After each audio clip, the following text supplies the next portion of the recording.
Romantic হবেন স্ত্রীর সাথে। বিশ্বনবী মায়ের সাথে দৌড়াদৌড়ি করতেন রাতে। সহিহ হাদিস। একদিন বললেন চলো কে দৌড়াতে পারে, ওটা কে ধরতে পারে। দুইজন দৌড়, বিশ্বনবী আস্তে দৌড় দিলেন, মা এসে আগে ধরে ফার্স্ট হলেন। ওমিয়া বিশ্বনবী যদি জোরসে দৌড় দেয়, পৃথিবীর কোনো পালোয়ান নবীর সাথে দৌড়ায় পারে?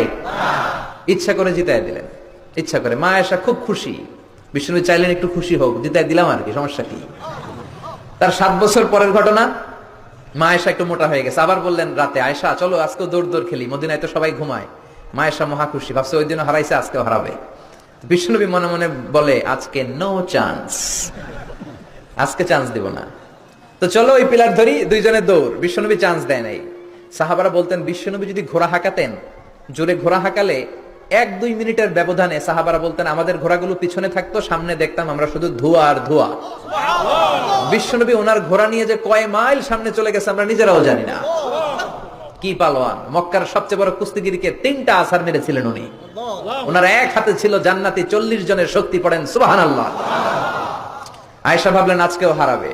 বিশ্বনবী মনে মনে বলে কি নো চান্স, চলো দেই দৌড়। আজকে বিশ্বনবী চান্স দিলেন না, দৌড়ে আগে ধরে ফেললেন। মা আয়েশা রেগে আছে, হায় হায় পারলাম না। মহিলাদের মধ্যে রাগ করার একটা অভ্যাস আছে না নেই? কথায় না কথায় রাগ করে, এটাই ওদের সৌন্দর্য, এতেই ওদেরকে মায়া লাগে, ঠিক কিনা?